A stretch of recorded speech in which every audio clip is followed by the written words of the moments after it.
Hey, I'm Uriel Kame, author of Eating for Energy.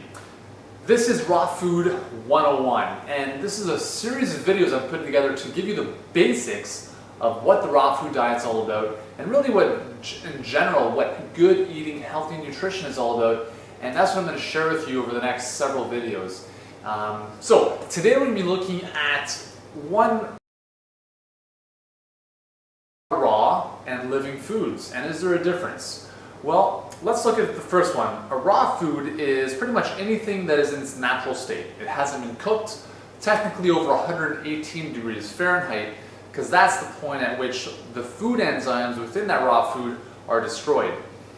So for instance, an apple off a tree would be a raw food. Any produce that you'd find in any supermarket or grocery store would be considered a raw food until it's cooked, right?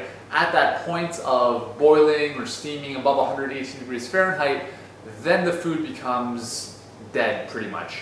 So we're going to be talking about this over the next couple of videos, but that's the basic definition of a raw food. Anything in its natural state.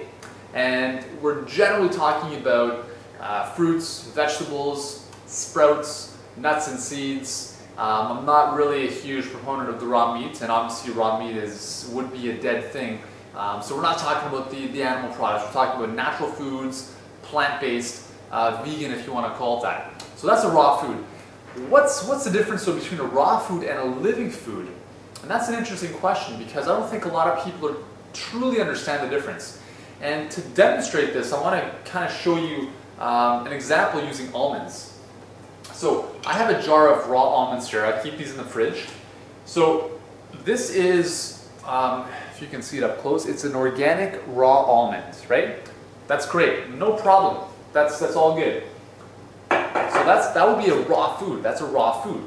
But in this bowl, I actually have, if you can see this, water soaking almonds, right? So almonds are being soaked in water. These almonds are living. They're alive. So what's the difference? Maybe you can see this one up close. It's a little bit more plump. It's retained the water. Now, so what is the difference between a raw and living food? Well, nuts and seeds are a great example of this, because generally higher protein nuts like almonds have enzyme inhibitors, which are basically protective mechanisms developed over, since the beginning of time to help protect plants and seeds and nuts to basically proliferate, and to keep their species going. So they have these enzyme inhibitors which keep them dormant. It kind of protects them. And you often see this with, for instance, squirrels. Squirrels will take nuts, or chestnuts for instance, and they'll bury them in the soil. And there's a reason they do this.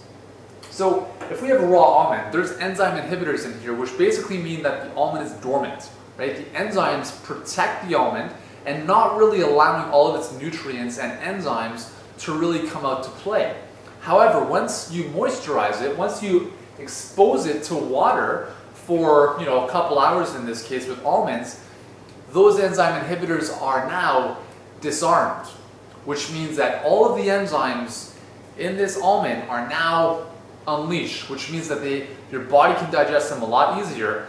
The protein content of that is actually a lot higher, and some of the studies have actually shown up to 30% higher amino acid bioavailability, which means that your body can use the protein in these nuts and seeds much more readily if they're soaked ahead of time. So the difference between raw and living is that raw in general is from a natural state. If we're talking about nuts and seeds, it doesn't necessarily mean they're alive though, right? Because if the enzymes are being kept kind of dormant because of enzyme inhibitors, you want to soak them to bring them up into a living state. So raw fruits and veggies, fruits and vegetables of any kind are pretty much raw, in their states. And naturally, nuts and seeds usually need to be soaked to bring them to a living state, even though they're still raw. So that's the first lesson we're going to be talking about today: raw and living foods, what they are, what the differences are between raw and living.